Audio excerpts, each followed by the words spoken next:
కేసీఆర్ కి బద్ద శత్రువులుగా వ్యవహరిస్తున్న వాళ్ళు, కేసీఆర్ క్యారెక్టర్ ను అసాసినేట్ చేయాలని చెప్పి దశాబ్దాలుగా ప్రయత్నం చేస్తున్న వాళ్ళు,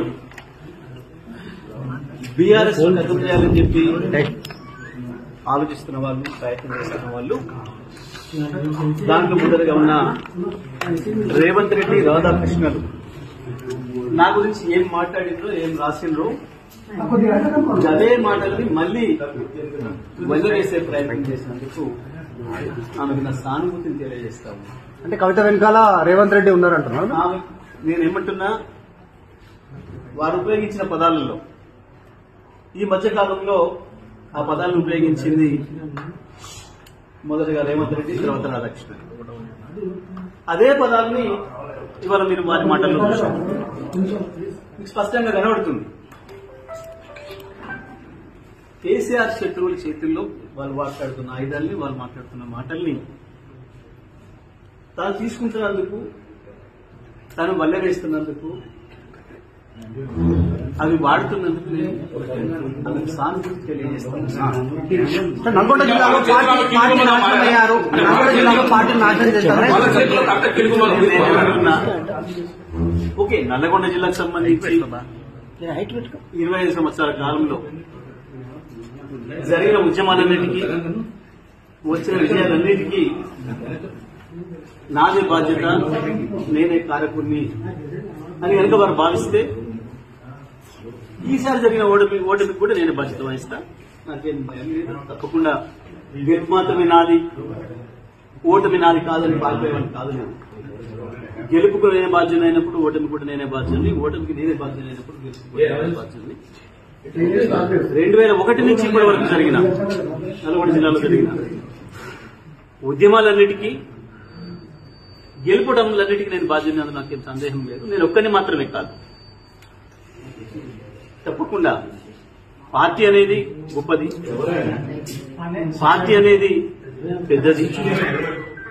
మన గెలుపోవడంలకు అన్నిటికీ పార్టీ ఉంటుంది తప్ప మన వ్యక్తులుగా ఏదో చేస్తామని అనుకుంటే అది వాళ్ళ భ్రమ. కొంతమంది తమకు తాము ఎక్కువ ఊహించుకొని ఏదేదో అయిపోతారు.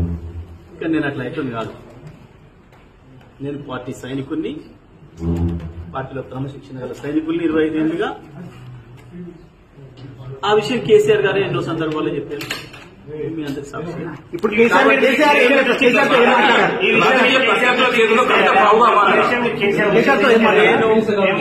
నేను కేసీఆర్ గారిని ఈ మధ్య కాలంలో దాదాపు ఒక 50 సార్లు కలిసిన, 15-20 రోజులు పూర్తికాలం గడిపిన. ఏ ఒక్క క్షణం కూడా మా మధ్యన ఈ చర్చ రాలి, ఈ ప్రస్తావన రాలి. నేను అదే విషయాన్ని మీడియా మిత్రులు అడిగినప్పుడు చెప్పిన, ఒక సెకండ్ కూడా మా మధ్యన ఈ చర్చలు రాలేదు. అందుకే మీరు ఆమె గురించి ఏమడిగినా అది వృధా తప్ప ఇంకోటి కాదు. నిమిషం సమయం కూడా మేము దాని గురించి కేటాయించలేదు.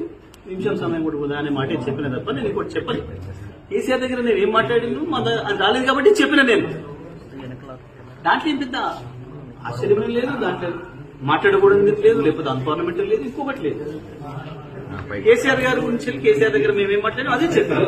మరకచెట్ల గురించి మాట్లాడినాం, కాళేశ్వరం నీళ్ల గురించి మాట్లాడినాం, ఎరువుల గురించి మాట్లాడినాం, దెబ్బతించిన వ్యవసాయ రంగం గురించి మాట్లాడినాం, ఎట్లా కాపాడుకోవాలి నీళ్లను, గోదావరిని, బంకచెట్ల విషయంలో ఎట్లా ముందుకు పోవాలి, ఏ రకంగా దాన్ని ఆపాలి, ప్రజా ఉద్యమాల పట్ల ఎట్లా నిర్మాణం చేయాలి, కోర్టుల ద్వారా ఎట్లా ఆపాలి, ఈ తపన తప్ప మాకు ఈ ప్రయత్నం తప్ప కేసీఆర్ గారి దగ్గర ఇంకా ఏ చర్చ రాలేదు. కాబట్టి నేను ఎక్కడైనా 1-2 సందర్భాల్లో వీళ్ళు అదే మాట చెప్పిన. నేను ఇప్పుడు వస్తున్నారు కదా.